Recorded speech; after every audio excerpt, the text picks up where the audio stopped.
इतिहास के पन्नों में न जाए तो अच्छा है।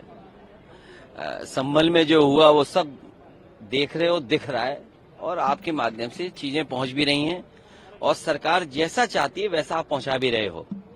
उसी के बगल में जिला है बरेली, वहां डीएसपी का घर जला दिया गया, डीएसपी की सरकारी गाड़ी जला दी गई। कोई पकड़ा गया हो तो बता दो, किसी पे कार्रवाई हुई हो तो बता दो। उसी के बगल में जिला है शाहजहांपुर, कार्यक्रम के दौरान भगदड़ हुई, पत्थरबाजी हुई और पूरी पुलिस पीटी गई, दौड़ा दौड़ा करके पीटी गई। कोई पकड़ा गया? कैमरे में, सीसीटीवी में कोई जानकारी आई? बगल के जिले में चले जाएं, लखीमपुर में कई घटनाएं हुई हैं। सीतापुर में आपका ही पत्रकार, आपका ही साथी पत्रकार, सबसे प्रतिष्ठित अखबार, और वो ऐसा अखबार जो भारतीय जनता पार्टी का सबसे खासम खास मालिक हैं, वो मालिक अपने पत्रकार की जान नहीं बचा पा रहे, अपने पत्रकार का न्याय नहीं दिला पा रहे, और फिर लखनऊ जैसी जगह पर ये घटना हो जाना। और ये पहली घटना नहीं है। जब से भारतीय जनता पार्टी की सरकार उत्तर प्रदेश में बनी है, महिलाओं के साथ, बेटियों के साथ बड़े पैमाने पर दुष्कर्म घटनाएं घट रही हैं।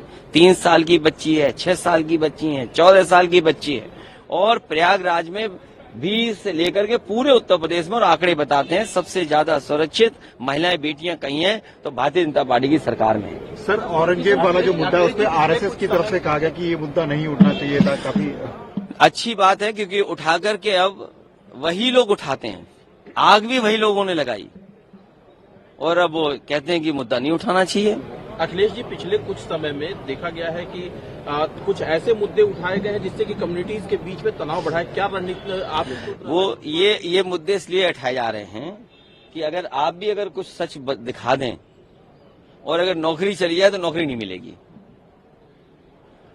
कई चीजों पे पर्दा डालने के लिए जो घटनाएं हो रही हैं, जिस तरह का कारोबार हो रहा, आप बताइए इन्वेस्टमेंट की बहस कौन सुनेगा? इन्वेस्टमेंट सब चैनलों में हो जा रहा है। हम उत्तर प्रदेश की जनता इंतजार कर रही है कि कोई उद्योगपति आए, यहाँ पर इन्वेस्ट करे, उद्योग कारखाने चले, लेकिन बड़े बड़े पैमाने पर इन्वेस्टमेंट चैनलों में हो रहा है। चैनलों के लोगों को टूर कराया जा रहा है, वो इसलिए कि ऐसी खबरें चलें जो उनके पक्ष की हों। तो आप लोग पर्दा डालने का काम मत करो। डीएसपी का घर जला दिया गया, उसकी गाड़ी फूंक दी गई, पूरी पुलिस पिटी है, करप्शन बड़े पैमाने पर है, बड़े अधिकारी छोटे अधिकारी के साथ छिड़कानी कर रहे हैं। और सोचिए, अगर प्राइम मिनिस्टर की कॉन्स्टिट्यूंसी में ये बातें हो रही हो, एक जेलर ने अपने जूनियर महिला के साथ क्या किया, मारते मारते की जान ले ली वहां पे दलित बेटे के साथ वाराणसी में। तो ये बीएचयू की बेटी को न्याय नहीं मिल पा रहा, और जितने थे वो सब कौन थे? वैसे हालांकि आप सब जानते हैं, सोशल मीडिया पे रहते हैं, योगी जी के साथ कोई तस्वीर नहीं खिंचा सकता। आप अगर पर्सनल तस्वीर खिंचाना चाहें नहीं खिंचा सकते, लेकिन बीएचयू के जिन लोगों ने बेटी के साथ अन्याय किया, घटना की, उन सबकी फोटो दी योगी जी के साथ। तो ये सवाल भी उठाओ जिससे जनता में संदेश अच्छा जाए और आधे आबादी को न्याय मिले। सर, डीलिमिटेशन को लेकर के जो तमिलनाडु की पार्टियां, मैं तमिलनाडु के लोगों के साथ हूं, क्योंकि भारतीय जनता पार्टी पता नहीं कैसा डिलिमिटेशन कर दे।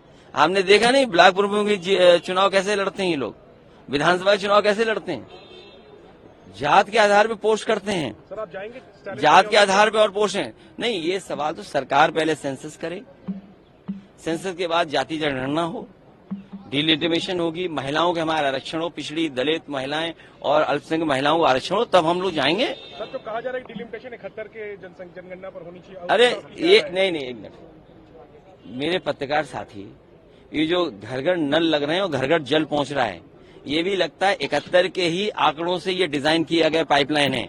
तुम बाल्टी रख देना, अगर 2 दिन में भी बाल्टी भर जाए, तो ऐसी बातें मत करो। 1971 का सेंसस से करोगे तो 91 की सेंसस आबादी की वजह से ही घर घर जल नल वाली योजना चलाई है। आप किसी भी सांसद से पता कर लो, किसी भी गांव में जाके पता कर लो, जब बाल्टी रख दोगे और आज रखोगे, कल लौट के आओगे तब भर मिलेगी।